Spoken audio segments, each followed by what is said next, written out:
Bonjour à tous. Aujourd'hui, bonjour JP. On reçoit un invité spécial aujourd'hui, donc on reçoit Luc Saint-Amour qui est, il va se présenter, parler un peu de lui. Donc, comme on a parlé, Monsieur Saint-Amour est psychothérapeute et coach. Donc, pour la compagnie, en fait, c'est votre compagnie à vous, Permosens, Oui, c'est ma compagnie personnelle. Puis aussi, je fais partie d'une autre compagnie qui est Optimum Excellence, qui travaille aussi avec les compagnies. Excellent. Donc, on va se lancer un peu, si vous voulez, dans le vif du sujet. Donc, JP, si on peut commencer la période de questions pour M. Saint-Amour, en fait, de notre côté. Puis ensuite, si les gens ont des questions, n'hésitez pas, envoyez-nous vos questions et ensuite, vous allez pouvoir poser vous-même vos questions à M. Saint-Amour. Aujourd'hui, on va parler de motivation. Et comme on peut aussi y aller aujourd'hui, en fait, depuis quelques semaines, c'est plus difficile étant donné qu'on est à la maison. Donc, si M. Saint-Amour, vous avez des petits conseils à donner à tout le monde pour ce qui est la motivation, que ce soit à l'entraînement, à la nutrition, peu importe, ou tout ça, vous gênez pas tantôt. Parlez-nous un peu de vous, mon cher. On a hâte d'entendre ça, ce joli parcours-là. OK. Moi, j'étais un peu sédentaire parce que moi, j'avais des grosses lunettes quand j'étais jeune. Le sport, là, j'étais le petit chétif sur le banc là, que les équipiers s'astinaient pour ne pas avoir. Ouais, non, c'est ça. Le classique ballon chasseur, ouais. Ouais, c'est ça. C'est celui qu'on veut pas avoir dans l'équipe. Donc, le sport, ça n'a pas été un élément bien motivant pour moi à la base. Okay. J'ai découvert ça pas mal plus loin. Quand je suis devenu psychothérapeute, j'ai travaillé beaucoup avec des approches corporelles. Okay. Qui permet de vraiment faire circuler l'énergie, faire circuler tes émotions. Ça a un impact aussi sur toute ta motivation, tes pensées. Plus tu t'assis dans le lazy boy, plus tu t'assis à la TV. Mais ce qui est le fun de la TV, c'est qu'elle t'amène le problème, puis elle t'amène la solution. Mm-hmm. Tu n'as pas besoin de réfléchir, tu n'as pas besoin de bouger. Mais après une couple d'heures de TV, ben, tu deviens tellement passif que tu deviens quasiment léthargique. Fait que, entre tes programmes de TV, il faut que tu te lèves debout, tu passes la balayeuse, je sais pas, tu joues avec le chien, tu vas faire le tour de la maison, tu reviens. C'est vraiment important de bouger, surtout dans la période qu'on est là, dans le confinement. Ça va devenir un élément essentiel. OK. Ouais, c'est un bon conseil, je crois, parce que beaucoup de ceux qui nous regardent en ce moment sont fidèles à Netflix ou whatever. En ce moment, c'est quasiment une religion d'être devant le petit écran. Ah non, c'est... Ouais. C'est vraiment tentant de s'écraser à la TV pour regarder les films qu'on voulait écouter. Il y a aussi les nouvelles récurrentes. Je ne sais pas si vous avez essayé ça, là, mais passer une couple d'heures à écouter les nouvelles récurrentes, là, puis vous me parlez de votre motivation après.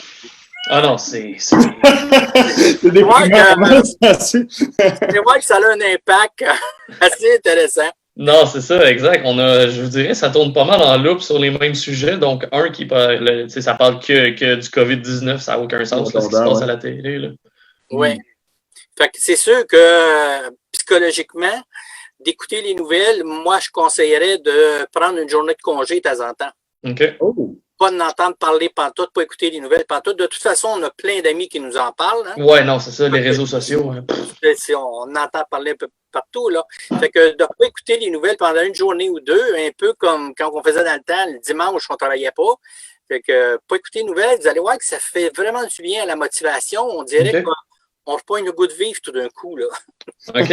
Non, mais c'est vrai, c'est quand même un bon conseil parce qu'effectivement, le fait qu'on soit constamment bombardé de négatifs, à un moment donné, ça finit par nous rendre de nous-mêmes négatifs aussi, là, probablement. Oui, puis ils mettent l'ampleur sur le côté sérieux, quasiment dramatique pour avoir les personnes qui restent chez eux. Parce que s'ils mettent ça un peu à la légère, ben les gens ne le feront pas, puis bon, on va se ramasser vraiment dans un gros problème. Okay. C'est important qu'ils mettent ça dramatique. Il faut comprendre ça aussi, qu'ils mettent ça un peu dramatique pour que les gens aient peur un peu pour rester chez eux. Mais si tu en conscience un peu, tu sais que le problème il est important. Donc, il faut que tu fasses ta part puis tu restes chez vous le plus possible. Mais c'est sûr que c'est pas nécessairement motivant. Puis pour ceux qui sont habitués de faire beaucoup de sport ou des ados, qu'eux autres commencent à bouger, ben les tenir dans une maison renfermée, ça prend beaucoup de créativité. Oui, effectivement. Ça, effectivement. Beaucoup de créativité. Parfait. Donc, parlez-nous un peu de votre parcours. En fait, vous avez fait tout ce qui s'appelle au niveau de vos études, ainsi que votre parcours au côté professionnel, en fait, des petites choses que juste. Parlez-nous de vous en général. Moi, de base, je suis très curieux. Mm-hmm. J'ai été motivé par essayer de trouver la vérité. Ça, Okay. C'est une vraie joke, là. Mais faut t'embarquer là-dedans. Fait que les 20 années que j'ai faites comme psychothérapeute, à tous les ans, je prenais une formation pour voir c'est quoi qui marchait dans la formation, comment ça marchait, jusqu'où ça allait. Ça m'a permis d'aller rencontrer vraiment la vérité de chaque personne, qu'est-ce qu'elle retient, qu'est-ce qui marche pour elle. C'est la même chose quand on va au gym. Ben, c'est pas la même façon que tu vas entraîner une personne comme une autre personne. Moi, là, au gym, là, puis que ça fasse mal, puis que je sorte de là tout trempe, ça m'inspire pas tant que ça. Okay. Il y en a que ça les motive beaucoup. Il faut être capable de dire dans nos différences. Fait que dans ces 20 ans-là, j'ai fait beaucoup de recherches, puis je me suis rendu compte que psychothérapeute, c'est que tu enlèves des malaises. Okay. Là, je me disais, OK, on enlève des malaises, là, mais il me semble qu'il manque quelque chose. Mais si tu rajoutes pas du positif, si tu ne rajoutes pas quelque chose de nouveau à ta structure, il te manque un élément. Puis là, je fais du coaching dans des grandes entreprises, justement pour stimuler l'engagement. Comment qu'on fait pour stimuler l'engagement? Fait que l'engagement, ça vient de tes valeurs à toi, puis il faut qu'il soit actif dans ta vie. Faut que tu sois capable de les mettre sur le plancher. Si tu as des valeurs plus de performance, si tu as des valeurs plus humaines, si tu as des valeurs plus de santé au niveau de la bouffe, ben c'est ça qui va t'alimenter. Donc, c'est ça qui va nourrir ta satisfaction. Fait que j'ai une trentaine d'années d'expérience dans tous ces niveaux-là. J'ai pas fait d'université, je suis un gars de plancher. Okay. Je vais chercher des formations plus concrètes, puis je veux les pratiquer tout de suite pour voir c'est quoi qui marche, c'est quoi qui marche pas. OK. Donc, vous avez parlé de vos deux, de Permosens, qui était votre compagnie personnelle, mais vous avez dit que vous faites partie aussi d'une autre compagnie qui était Optimum Excellence. C'est ça, de ce que j'ai compris? C'est ça. Okay. Mais là, dans cette compagnie-là, on est 3. OK. Parlez-nous un peu des deux projets.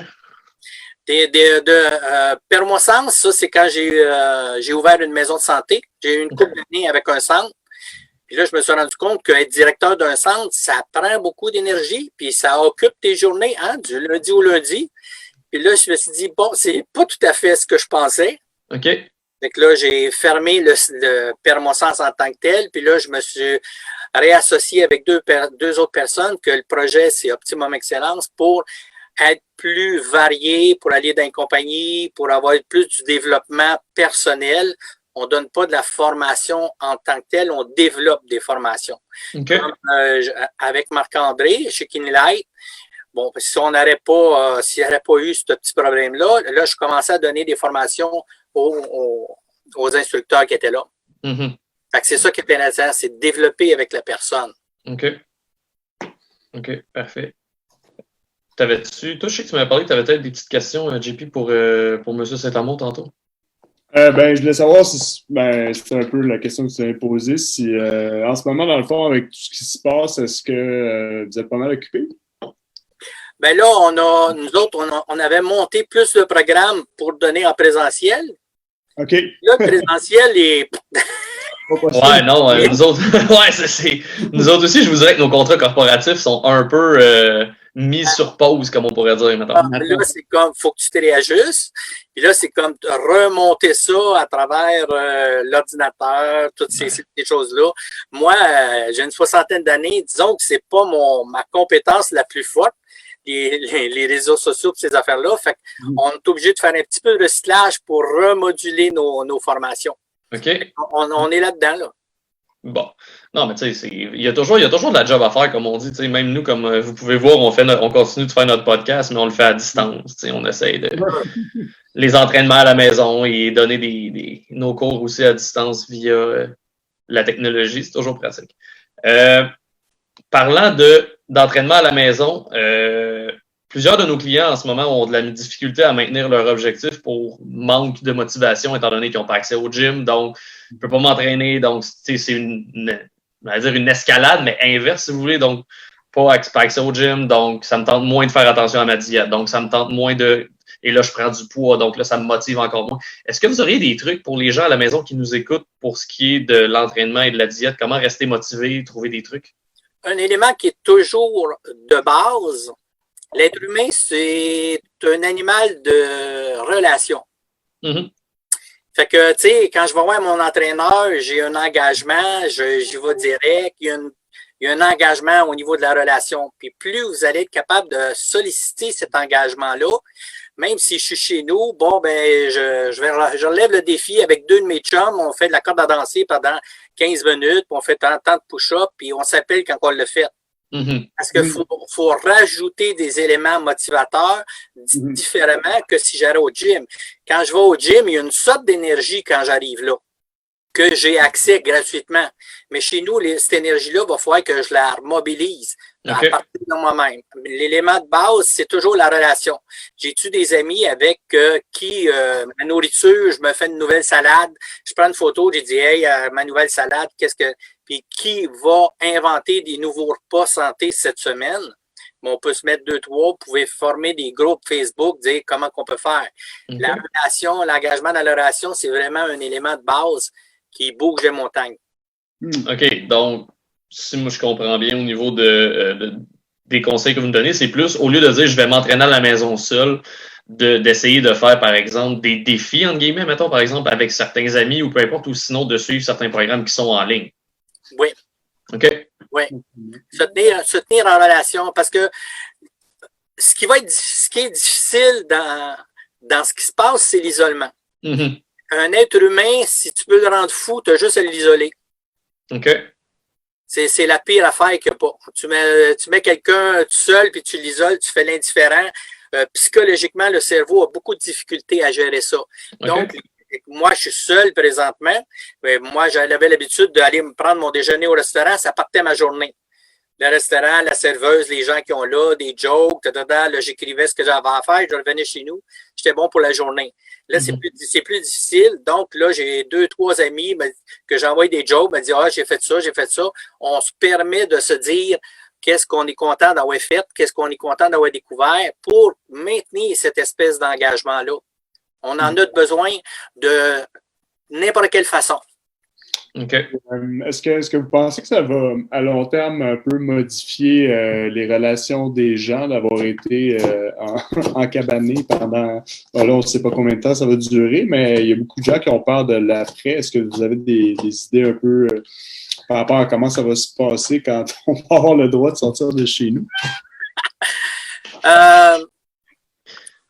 Ça va dépendre quand on va avoir le droit. Ça va être le bordel! Ça va jouer sur qu'est-ce qui va se passer, puis comment ça va se passer. Parce que, admettons que ça dure encore 3 semaines, bien serré, mais m'avoir été capable de prendre des nouvelles habitudes, m'avoir été assez longtemps en confinement pour avoir découvert d'autres choses, puis mettre la porte rouvre, là, m'être pogné comme dans 2 sortes de paramètres.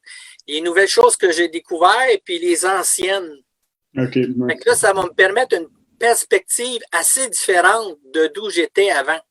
Tu sais, il y en a plusieurs qui vont découvrir que des enfants à la maison, après une semaine, tu es en train de vivre. Mais à un moment donné, ils vont installer une routine, puis ça fait comme, Colin, on a-tu du fun ensemble? Puis là, ça fait comme retourner travailler, là, ça va être comme, ben là, je m'ennuie de mes enfants. Il y a des relations qui vont être plus solides, puis qui vont avoir repris de la valeur. OK. Intéressant. On est dans une anxiété de performance, hein? C'est bien sûr, même les enfants à l'école, là, font de l'anxiété, c'est épouvantable.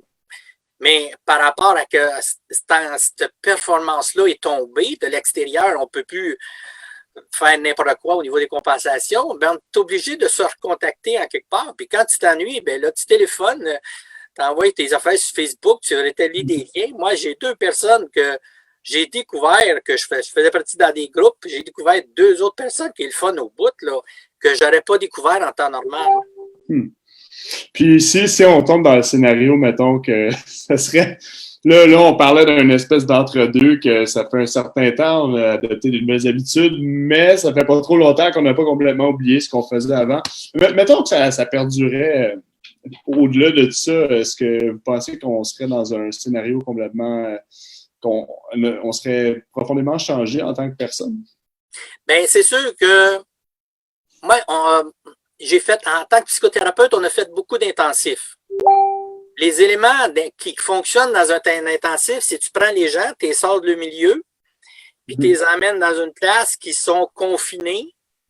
Puis là, à ce moment-là, tu fais quoi? Là? Tu mets un thème sur la table, puis tu le travailles. Mais que tu aies passé 3 mois avec tes enfants à la maison, là, c'est sûr que ta relation va avoir changé. Non, c'est sûr. Puis elle va avoir changé pour le reste de ta vie, là.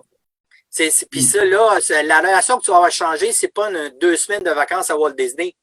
Non. Non.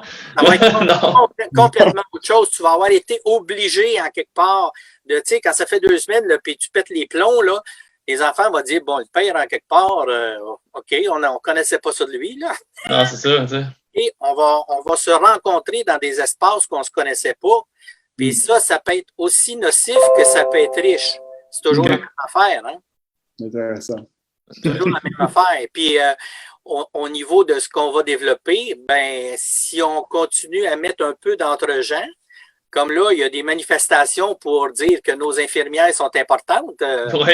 Tu sais, c'est une maudite bonne idée, ça. Les infirmières, avant, c'était là pour nous soigner puis faites votre job. Mais là, c'est drôle, ils sont fines, sont importantes, puis ils ont pris de la valeur, le péniscus, c'est pas agréable. Non, c'est ça. Tu sais, on parlait tantôt de tout ce qui s'appelle les gens qui sont confinés à la maison. On parlait aussi de l'aspect relationnel. J'ai lu en quelque part que le taux de divorce avait explosé en Chine. Ben, c'est toujours c'est parce qu'on va parler des divorces. On parlera pas des personnes qui ont découvert leur relation intime puis qui, là, vont avoir le goût de se marier. OK. Mais les divorces, c'est plus le fun à parler parce que ça fait. Le négatif est toujours plus le fun. Hein, ça fait de la bonne TV, comme on dit. Ouais, c'est facile à quantifier, tu as des données là-dessus, le divorce. Oui, c'est ça. Non. Les rencontres heureuses, il n'y en a pas tant. Ouais, en ce moment, les dates Tinder, je vous dirais, c'est quand même pas. C'est sur pause. C'est pas. C'est la même chose que quand tu es vraiment au début d'une relation, ben. Quand tu as une couple de mois, on dit, bon, ben, va faire une croisière. Mais faire une croisière, quand tu es poigné sur le bateau dans ta petite chambre, c'est comme un aperçu d'une intimité plus serrée. Puis c'est là que tu découvres des parties de toi autant que des parties de l'autre que tu connaissais pas. Non, c'est ça, exact. Mais c'est la même chose qu'un intensif. C'est comme dans l'intensif, à force d'être confiné dans le coin, à un moment donné, là, tu te dis, ta minute, là, j'ai besoin de mon espace, là, puis je me le dire à quelqu'un. Là, ça va, quelqu'un qui va le savoir. Mais si tu n'es pas confiné dans le coin, ça ne change rien. Exemple, quand moi j'ai été divorcé, ma fille elle venait les fins de semaine, puis je dis ça à mes chums, quand elle laissait ses souliers dans le milieu de l'entrée, je disais rien. Mais quand elle est arrivée chez nous, elle ne repartait plus.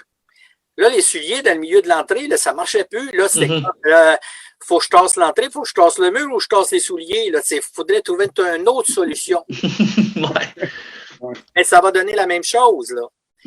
C'est là que c'est vrai que les divorces vont exploser, puis l'union, tu vas savoir pourquoi tu es avec ta blonde ou avec ton chum, un des deux, là. Non, c'est ça. Savoir pourquoi tu n'es plus avec aussi, là, tu sais. Non, effectivement.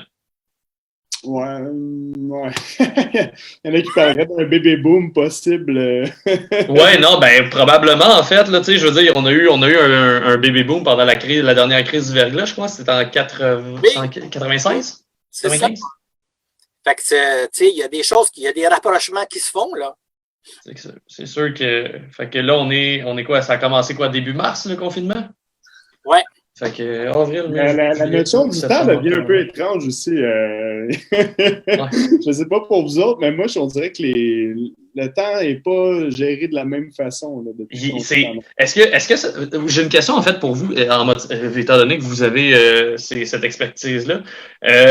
Est-ce que c'est, personnellement, est-ce que c'est normal, parce que veux pas, Jean-Philippe et moi, on est habitués on se lève, on déjeune, on mange, on va s'entraîner, on est réglé au quart de tour. Ça fait des années qu'on s'entraîne, ça fait des années qu'on fait ça, et là, vous prenez notre routine et vous la faites une belle boule de papier et on met ça au vidange.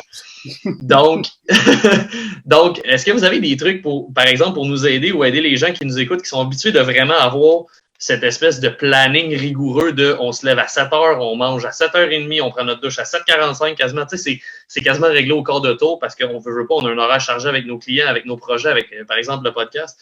Est-ce que vous avez des trucs, parce que là, veux pas, on part, puis là, on a le champ libre, c'est ouvert, et là, on dirait qu'il n'y a plus rien qui se fait. Ça, c'est le même problème quand quelqu'un lâche sa job pour devenir travailleur autonome. OK. Travailleur autonome, on fait ce qu'on veut quand on veut. Hein? Ça, c'est la première joke. Là. Mais tu te rends compte après ça que c'est pas tout à fait vrai. Non. Que c'est toi qu'il va falloir que tu installes ta routine. Ça, c'est un petit peu plus dur. Tu sais, moi, je suis plutôt un lève-tard. Fait que tu dis, me lever de bonne heure là, pour une routine, là, j'ai plein de prétextes qui fait que je peux me lever plus tard. Soudainement. C'est sûr que. Il y a une personnalité là-dedans, c'est pas tout le monde qui est lève tôt, puis c'est pas tout le monde qui est non, il y en a qui sont lève tôt, puis il y en a qui sont lève tard. Moi, quand je faisais du bureau, je pouvais faire du bureau jusqu'à 11h, ça me dérangeait pas. C'est ça. Non, exact. J'ai fait des groupes de gens d'affaires là, à 7h le matin, là, et j'avais le cerveau là, à coups de fouet pour me réveiller. Ça me demandait de l'énergie. Regarde, j'avais l'avant-midi. là-dessus. Non, c'est ça. Il faut connaître notre rythme. Puis après ça, quand on connaît notre rythme, c'est un peu comme je vous le disais tantôt. Moi, j'étais habitué de partir ma journée avec mon déjeuner au restaurant. OK. Et là, j'ai plus de restaurant, je fais quoi? Puis là, j'ai été 3-4 jours, là, me dit, bon, là, faut que je lance, là. Puis d'un coup, il y avait une bonne émission à TV, tu sais, par hasard, qui était très intéressante. Puis là, après ça, il y en a toujours un autre maudit de TV là, qui était toujours intéressant les choses. Hein? Puis je ne clenchais pas. Il m'a dit, bon, OK, là, faut que tu refasses ta cédule. Tu dis, bon, c'est quoi mes priorités? C'est quoi je veux faire? Puis il faut que tu réinstalles une routine. Faut que tu la réinstalles, c'est pas compliqué. Mais par contre, tu n'es pas obligé de l'installer aussi serré que tu avais hier. Là, c'est comme, est-ce que je peux profiter un petit peu du temps? Puis comment m'amener à bout d'en profiter? C'est ça les questions, là. Puis par rapport à qui ce que tu es, par rapport à ton rythme à toi, c'est complètement autre chose. Tu sais, j'avais un couple qui me disait que lui, le matin, il aime prendre son café tranquille. Puis sa blonde, elle se levait à peu près à la même heure, puis elle mettait de la musique rock. Là, il dit, Grim, Luc, il dit, mon café, il revire en ciment, c'est pas mal. Ben, c'est comme, comment tu peux venir à bout de, dis, lève-toi une demi-heure avant elle, tu vas le temps de prendre ton café, puis mec, elle se lève dans tout son enthousiasme, tu vas être juste à date, puis tu vas être correct, là. Puis il le fait, puis il dit, bon, ça marche, c'est un détail. Mais des fois, c'est des détails comme ça par rapport à ta personnalité qui fait comme, c'est quoi qui te fait vraiment du bien? À quelle heure tu as besoin de te reposer puis être du calme? Puis à quelle heure tu as besoin d'être stimulé? C'est quoi la musique que tu as besoin le matin? As-tu besoin d'avoir du breakdancing ou tu as besoin d'avoir de la musique classique ou de l'harpe, tu sais, pour partir ton matin? Mais c'est là que les gens sont obligés, en quelque part, ils vont être obligés de nommer un petit peu plus qu'est-ce qui me fait vraiment du bien parce que ce qui va me taper ses nerfs va monter assez vite. OK. Et j'aimais tantôt, je ne sais pas si on était live encore, mais vous avez parlé de parler des petits irritants avant les gros. Est-ce que vous pourriez élaborer un petit peu là-dessus? Parce que les petits irritants, d'habitude, sont plus faciles à régler. Okay. Tout simplement. Puis quand ça nous permet de régler un cas, notre ego, il est content. Notre ego, il aime ça contrôler. Hein? Ça, je ne sais pas si vous en êtes aperçu, là, mais il aime bien ça contrôler. Puis, quand notre ego, là, il est en zone de pas contrôler, là, il est en zone de stress. Donc, d'éliminer des petits irritants au fur et à mesure, ça te permet de dire à ton ego, regarde, j'ai encore du contrôle. Puis quand j'ai encore du contrôle, ton ego il est content puis il n'est pas stressé. Ça y fait du bien. OK. Ça, je ne dis pas de tout contrôler, là, mais c'est un principe de base. Là. Ça explique un peu les dénonciations entre voisins de rassemblement dans les parkings. Ouais, c'est ça. Ça doit leur faire du bien, I guess. Ouais, c'est ça. Un petit irritant, mon voisin, il a le droit d'avoir 2 personnes chez lui, puis pas moi. Tiens, mange une amende. Ben, ça fait du sens, les petites choses avant les grosses. Ouais, exact. Puis j'imagine qu'après, les plus gros irritants vont être plus faciles à aborder si on a comme fait un travail déjà sur les petites choses. Mais les gros irritants, on les gardera pour après la crise. Ouais, non, c'est ça. C'est ça. Exact. Parce que c'est vraiment pas le temps de te pogner avec quelqu'un avec qui t'es coincé pendant plusieurs semaines, voire mois. Moi, Il y a un élément aussi qui est vraiment riche, dangereux. C'est d'accepter de dire les petites vérités. Parce que plus vous allez commencer des petites vérités, plus vous allez vous apprivoiser dans l'authenticité. Tu sais, tu me fais ton spaghetti à soir, puis il me dit, bon, spaghetti à soir. Là, toi, tu essaies de me faire un plaisir parce que tu sais que j'aime ton spaghetti, mais à soir, c'est pas du spaghetti que j'avais le goût de manger. Ben, je peux-tu te le dire, là, avant que tu commences à le faire? Est-ce qu'on peut se dire la vérité, en fin de compte? Puis c'est commencer par les petites vérités pour qu'on s'habitue à l'encaisser. Puis après ça, qu'on commence à aimer ça. C'est parce que ma blonde me regarde en ce moment, ça me fait beaucoup rire. J'imagine juste Janie qui est comme dis-moi les vérités. On a beaucoup de questions, Janie, je crois. T'as-tu ça sur ton téléphone? Je l'ai envoyé une à Frank. Ah, Frank, t'es reçu, je pense que les gens. On a une question, mais est-ce que tu voulais poser d'autres questions ou t'avais-tu d'autres choses que tu voulais parler avec ouais, ben moi c'était par rapport à est-ce que vous avez des conseils pour les gens dont l'emploi est fortement menacé dans le fond par la situation actuelle puis qui vont devoir probablement changer leur mode de vie un petit peu pour l'après, dans le fond, là, parce que il y a sûrement des changements assez drastiques là, dans notre mode de vie. Même les gens qui prennent notre service, surtout. C'est n'importe quel gros changement, comme je vous disais tantôt, mon cerveau va se mettre en système de réaction négative. Il va se mettre à avoir peur. Si je glisse dans ça, j'ai plus accès à mes ressources internes. Je vais me sentir plus bon, puis là, on part en décalage. Ça, c'est l'élément le pire à laisser glisser. Dire, OK, mec, ça reprenne, ça se peut que j'aille pas ma job, mais ça se peut qu'il y en ait des nouvelles aussi parce que il y a plein de choses qui vont changer après. Donc, qu'est-ce que je pourrais... Puis là, c'est un bon temps pour regarder ton vrai CV en quelque part. OK. Parce qu'il y a plein de choses que, tu sais, il y a des gens qui font quelque chose, après ça, ils changent de job, puis qu'est-ce qu'ils ont fait hier? C'est comme s'ils l'avaient jamais fait. Mais tu as développé des compétences dans ce que tu as fait hier. Est-ce que ces compétences-là, tu pourrais les mettre ailleurs? Est-ce que tu pourrais les intégrer de façon différente avec les nouvelles choses qui s'en viennent?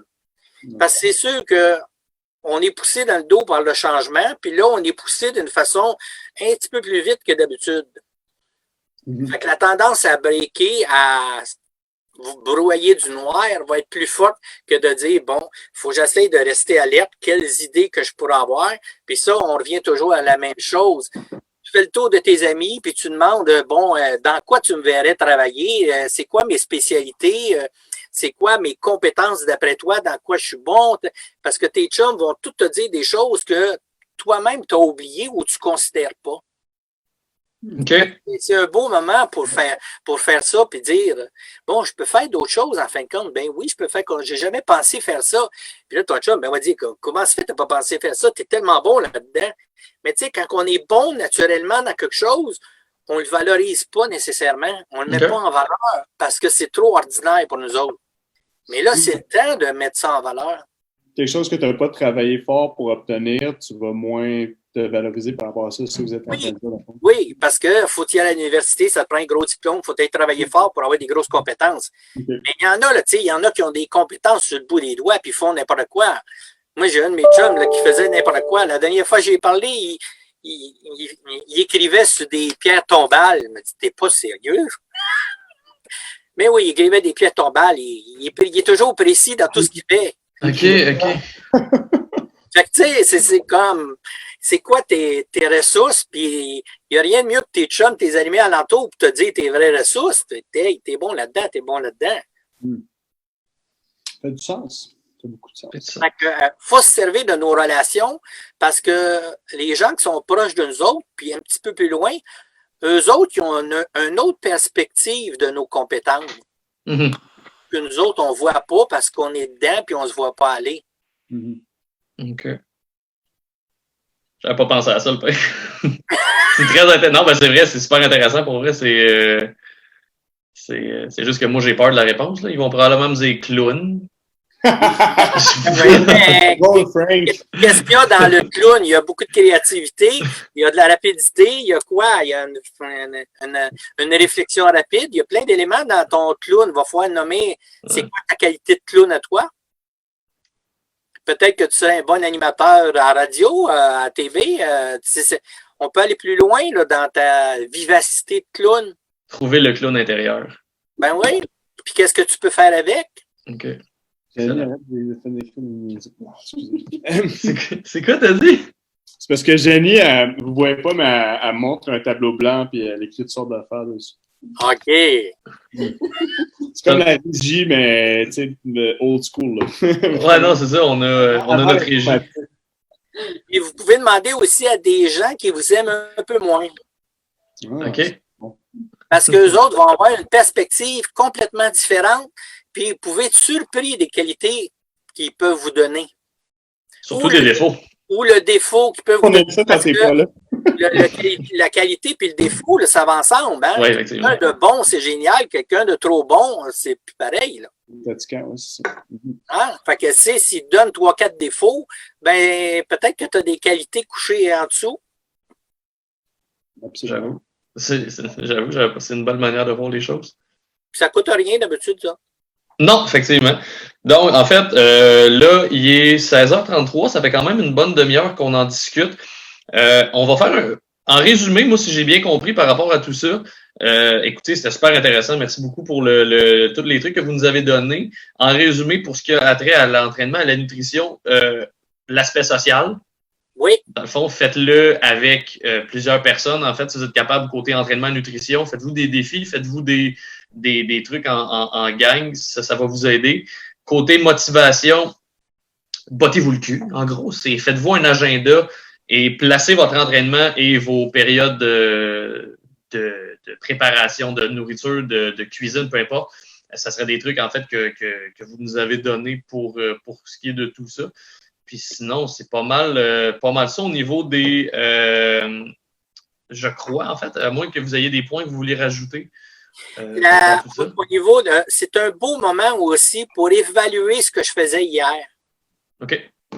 Parce qu'on embarque dans des routines souvent, puis après 1 an, 2 ans, 3 ans, on continue la routine, puis on ne se questionne plus si j'ai encore besoin de cette routine-là, pourquoi je fais cette routine-là, puis je peux-tu l'améliorer ou la changer par d'autres choses. Okay. Fait que quand tu dis au niveau de ton entraînement, bon, quelle sorte d'entraînement que j'ai, est-ce qu'elle me convient toujours? Pourquoi je m'entraîne dans la vie? C'est pour mettre mon bikini cet été ou c'est pour un modèle de santé parce que je veux vraiment être en santé? C'est quoi? Est-ce que c'est appuyé sur des valeurs de base? Donc, je peux me questionner là-dessus. Puis c'est un bon moment pour aller chercher vraiment le fond de mon entraînement ou de bien manger. Parce que quand on commence à bien manger et s'entraîner pour des valeurs de fond, de base, on est en train de dire, ben j'ai le goût de vivre dans de la qualité. Donc, dans de la qualité, ça veut dire autre chose. Ça peut dire jeter un vieux cadre, jeter des vieilles photos, jeter des vieilles relations. C'est un beau moment pour réévaluer tout ça. Puis votre entraînement, dire, elle peut prendre beaucoup d'importance, puis votre nourriture aussi. OK. Donc, faire un peu une réévaluation, si vous voulez, un peu de nos objectifs, que ce soit en entraînement, en nutrition, en fait. Oui. Pour voir, là, pour aller voir tout le sérieux en dedans de moi, c'est-tu un sérieux qui est à 20% ou c'est un sérieux qui est à 80%? Okay. Et est-ce que je peux l'accompagner à d'autres choses? Il y en a, je regardais dans les gyms, il y en a qui parlent au téléphone sur le tapis roulant. Moi, j'ai toujours l'impression que tu amènes ton chien faire le tapis roulant, puis c'est ton corps. Fait que quand tu fais ton entraînement, à quoi tu penses? Si tu penses que tu es en retard sur ta carte de crédit, ben, je suis pas sûr si ça va avoir le même résultat que si tu penses que Tu veux vraiment être bien dans ton corps, puis le mouvement que tu fais, c'est un mouvement de gagnant, c'est un mouvement d'expansion, c'est un mouvement de bonheur, de rajouter des émotions à travers ça. Ça devient comme un autre élément vraiment complètement différent dans ton entraînement, ou la même chose dans ta nourriture. OK. Mettre de la conscience dans ce que vous faites, ça devient de plus en plus important, puis on est dans un moment où on peut le faire. OK. Excellent. Excellent. On va enchaîner avec les questions. C'est pas bien long. J'en ai une ici. C'est pas long. J'ai Casey qui me demande quels sont vos conseils pour développer cette résilience durant la quarantaine? Oh, mon dos. La résilience, c'est un mix d'ouverture puis de compréhension. Mm-hmm. Parce que juste la résilience, dire, bon, il faudrait que tu sois résilient un peu. Tu dis, ouais, comment tu fais ça, là? Ça marche comment? Sur quel piton tu pèses, là? Ben, c'est de comprendre un peu ce qui se passe, puis en même temps d'accepter, d'accueillir que ça fait partie de la vie, tout simplement. La même chose que tu déboules d'escalier, puis tu te casses un bras, ben, ça va te prendre un peu de résilience pour un bout. C'est pas si grave que ça, mais c'est le même processus. Là, le processus se fait, mais il est un petit peu plus gros. Puis plus vous êtes capable de pratiquer cette résilience-là, plus vous allez être confortable dans la vie avant, pendant ou après la crise, tout simplement. OK. Donc, en gros, ça revenait un peu à tantôt à ce qu'on parlait quand vous parlez des petits... Faire un parallèle avec les petits irritants. C'est des choses qu'on peut contrôler. Donc, au niveau de la résilience... C'est la même chose. C'est d'en lâcher. Ben, d'habitude, quand tu as des enfants, tu commences à apprendre ça. Dans la chance de le pratiquer parce que l'enfant, il n'est pas tout le temps ce que tu pensais. Ouais, non, c'est ça. Okay? Puis d'accepter l'inacceptable, c'est d'aller jusqu'à accepter l'inacceptable. OK. Mais ça prend un effort pour le faire. Ça ne vient pas tout seul. OK, je comprends. De commencer à pratiquer sur des petits éléments, c'est préférable. Ouais. C'est quoi t'as dit, JP? C'est-tu quelque chose qui s'entraîne, ça? Ouais, non, c'est ça. Tout est un entraînement. C'est ça que les gens ont de la misère à comprendre un peu. Si tu veux vraiment grandir, c'est pas parce que tu le fais une ou deux fois que ça va tenir le coup. Tout est un entraînement. On pourrait se mettre ça dans notre routine quotidiennement, se bloquer un 15 minutes, de pratiquer un peu, mettons, d'être plus ouvert par rapport à la situation. Oui, oui. Puis d'être ouvert plus à la situation, ça te permet d'être ouvert dans toute ta psyché, tout ton système émotif, ça te permet d'être ouvert dans ton cerveau, dans ton ego, puis ça te permet d'avoir accès à des ressources. Si tu fermes puis tu veux pas accepter, tu es en train de te fermer à ce qui se passe, puis tu es en train de te fermer à tout ton intérieur qui te permettrait de passer au travers. OK. Fait que c'est très nocif, ça. OK. Ça m'amène à une petite question que nous, JP et moi, on est plus, en tant que kin, on est plus spécialisé tout ce qui s'appelle l'entraînement corporel, l'entraînement. Est-ce que vous auriez des suggestions par rapport, parce qu'on entend beaucoup parler de tout ce qui s'appelle l'espèce de, pas la mode, mais le regain un peu au niveau de la méditation, où le ressourcement, les gens font, ça revient de plus en plus. Est-ce que vous auriez des conseils par rapport, parce que là, on parle beaucoup de psychologiquement, de ressourcement, la motivation et tout. Est-ce que vous auriez, par exemple, que ce soit des applications, des conseils, des sites web, votre site web, peu importe, des petits trucs qu'on pourrait donner aux gens à la maison afin qu'ils puissent, pendant la quarantaine, justement, essayer de se ressourcer psychologiquement et de s'aider? C'est comme je disais tantôt, il y a des personnes qui vont avoir plus de plaisir à courir, puis d'autres personnes qui vont avoir plus de plaisir à échanger au niveau des personnalités, d'autres personnes qui vont avoir plus de facilité à faire la méditation. Tu sais, les personnes en général qui sont sportives au degré, tu lui dis, ben, si toi, tu vas méditer pendant 1 heure, il va faire une crise de nerfs, là. Ça me rend violent. C'est ça. Dans son modèle de base, ça va être très difficile pour lui d'apprendre ça. Okay. Fait que c'est quoi qui me fait le plus de bien? Ça dépend vraiment de ma personnalité. Il y en a que ça va être de s'asseoir et puis lire un roman. Ça va les détendre au bout parce qu'ils vont suivre le fil du roman, ils vont embarquer dedans. Mais c'est quoi puis on est dans une période qui te permet de renommer ça, franchement. Moi, comme je vous disais tantôt, moi, aller au gym, là, puis faire des grimaces, là, puis me défaire la mâchoire, puis que je saigne de partout, moi, ça m'allume pas ben. Moi, il faut que, quand je vais au gym, faut que j'arrête au moment où j'ai le plus de plaisir, parce que ça me donne le goût d'y retourner. OK. Mais moi, il y a d'autres personnes, c'est pas ça. Fait qu'il faut que tu sois capable de trouver ta motivation en toi, puis qu'est-ce qui t'amène à y retourner, qu'est-ce qui te maintient dans la gymnastique. C'est la même chose pour ta méditation. Si tu essaies de faire ta méditation et 3 enfants autour de toi, tu auras une belle pratique. Effectivement.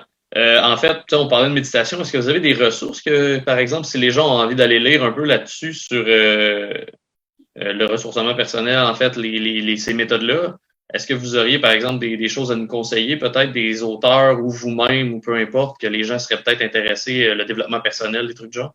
J'en ai pas particulièrement. Okay. Essayez juste de fouiller un peu sur Facebook, puis les personnes vont trouver leur sorte de méditation, parce qu'il y en a une panoplie, hein, c'est comme...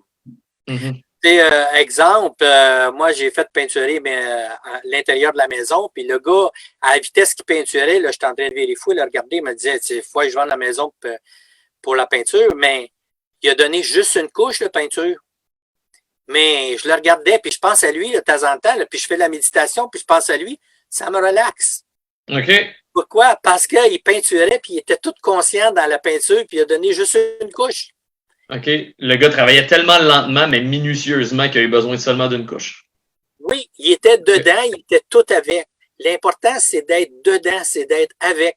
La méditation, c'est pour t'aider d'être avec toi, puis de t'entendre parler, de t'entendre réfléchir, de t'entendre regarder. C'est la même chose quand tu t'en vas dans les exercices. Il y en a, j'en ai accompagné un dans des exercices, puis là, j'ai dit, bon, avec cet appareil-là, es-tu capable de me donner une phrase qui t'inspire? Là, il me trouvait bien drôle. Il disait une phrase qui m'inspire. Oui. Là, il prenait l'exercice et il en ramenait pas en bas. Là, j'ai dit, trouve-moi quelque chose. Puis là, à un moment donné, il dit, bon, je suis capable.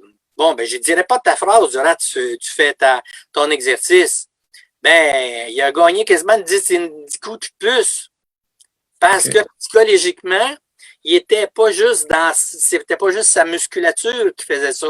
Sa psychologie embarquée. Ah oui, je suis capable. Ah oui, je suis capable. C'est comme, là, il y avait une deuxième partie. C'est un peu comme quand vous dites, bon, tu peux bien t'alimenter, mais si tu fais pas de gymnastique, ça va être plus long.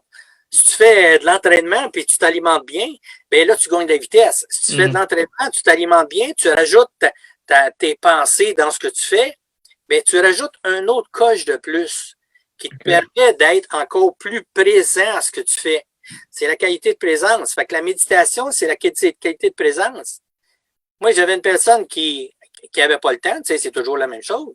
Mais là, j'ai dit, c'est pas compliqué. Tu laves la vaisselle, puis quand tu laves une assiette, t'es juste avec l'assiette. Elle a bien ri, là. Mais là, j'ai dit, garde, pratique-les. Elle l'a pratiqué. Elle dit, Luc, j'adore laver ma vaisselle à cette heure. Elle dit, je déconnecte au bout. Elle dit, même ma fille, l'autre fois, elle me parlait, puis elle dit, coudonc, tu m'écoutes pas? Puis elle dit, non. Elle dit, j'étais toute rentrée dans ma vaisselle, puis elle dit, ça me permet de décrocher de l'extérieur, puis elle dit, ça me fait tellement du bien. C'est ça, la qualité de présence. Obama avait dit ça aussi, le président. Il disait que la seule affaire qui le relaxait, c'était de faire sa vaisselle. Oui, parce que c'est être capable de déconnecter de l'extérieur, puis être connecté plus à l'intérieur, puis d'être en présence en quelque part. Fait que c'est ça, faire de la méditation, c'est être totalement présent dans un espace de soi ou dans une activité de ce qu'on fait. Tu sais, je regardais la personne là, qui jasait sur le téléphone en laissant marcher son corps sur le tapis roulant. Là, je me disais, mon Dieu, je ne sais pas tout ce que ça doit pas donner grand-chose. Non, vraiment pas. En tout cas, dans ce que je connais, il me semble que ça ne donne pas grand-chose. Mais tu sais, va prendre une marche dehors, puis jaser avec ta chum, ça va être plus payant. Non, effectivement. Okay. Nous, on n'avait pas d'autres questions. Attends, juste pour être sûr. Non. Donc, voilà. Ça fait déjà 45 minutes. Donc, merci, Luc. Merci beaucoup, M. Saint-Amour. C'est vraiment apprécié. Merci d'avoir été avec nous. Merci à tout le monde qui ont été là, qui nous ont écoutés ou regardés. Donc, voilà. Nous, pour la semaine prochaine, on vous tient au courant de quoi on va vous parler. Mais encore une fois, ce fut un plaisir. JP, comme d'habitude, à distance. Donc, s'il peut. Ouais, monsieur, allez-y, monsieur Saint-Amour, embarquez avec le point dans l'écran. On se donne un petit. Donc, Hey, vous me faites penser, aux États-Unis, là, il y a un preacher là, qui guérit les gens, puis il dit mettez votre main sur la TV. Là. Oh! Et ah, et puis là, tout le monde se met à shake. Oh, alléluia! on est guéri, là, ça y est. Là. Voilà, c'est fait. Donc, merci à vous, merci de nous avoir écoutés. Donc, on se voit la semaine prochaine. Merci. Merci. Bye.